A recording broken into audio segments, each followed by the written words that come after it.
L'hôpital pédiatrique Saint-Damien accueillait 30 000 petits patients par an. Dans les 3 semaines qui ont suivi le séisme, 10 000 patients, enfants et adultes, y ont été soignés. Même quand on va à l'hôpital général, on est obligé de payer pour les enfants. Quand on est arrivé ici, s'il m'avait demandé de l'argent, j'aurais perdu mes enfants.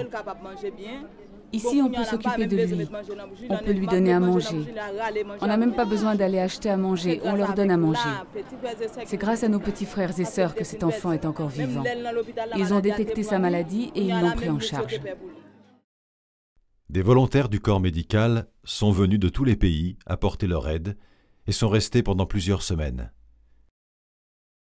Malgré le nombre croissant de patients, le personnel s'est attaché à constituer des dossiers médicaux pour assurer le suivi des soins une fois l'urgence passée.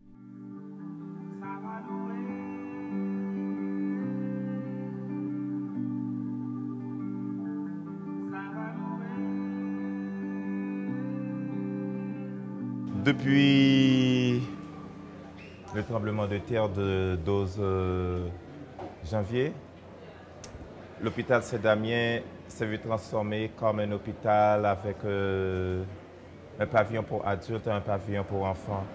Donc ces jours-ci, on veut retourner à la normale, mais au début, il y avait beaucoup de patients adultes.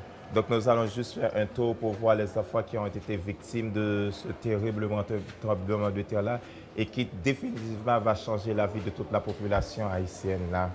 Donc comme vous pouvez constater, ce sont encore des jeunes, des enfants, des gens qui devraient participer à la reconstruction du pays. Ce sont des gens qu'on est obligé d'amputer parce qu'ils sont arrivés un petit peu trop tard, premièrement, et deuxièmement, il n'y avait pas une préparation au début pour savoir exactement ce qu'on pouvait faire pour eux là.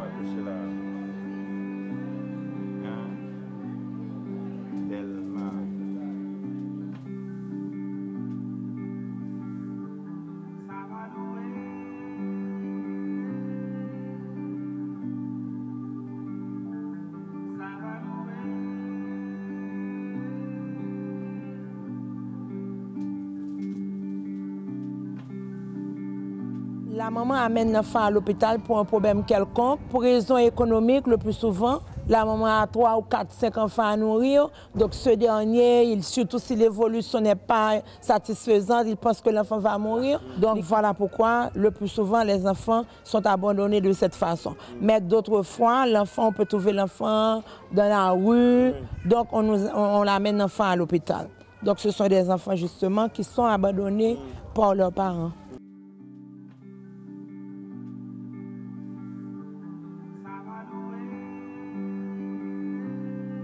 Après le séisme, qu'on a pu recueillir les enfants. Vous savez que justement, étant donné l'état nutritionnel, ou du moins la malnutrition justement, affaiblit les défenses immunitaires. Donc, ce sont des enfants particulièrement qui ont eu des problèmes de peau. On a eu des cas de des cas de sarcoptose. On a eu des cas de pyodermie, tout ça, des cas de molluscum contagiosum, mais au point de vue peau, donc déjà on a une grande amélioration. Donc, mais il y a d'autres problèmes pour lesquels justement une prise en charge est faite, est nécessaire. Donc voilà, on suit l'évolution.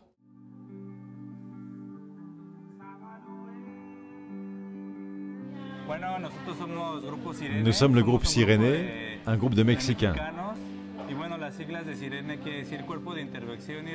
Nous sommes un corps d'intervention, de réaction et d'intervention dans des situations spéciales.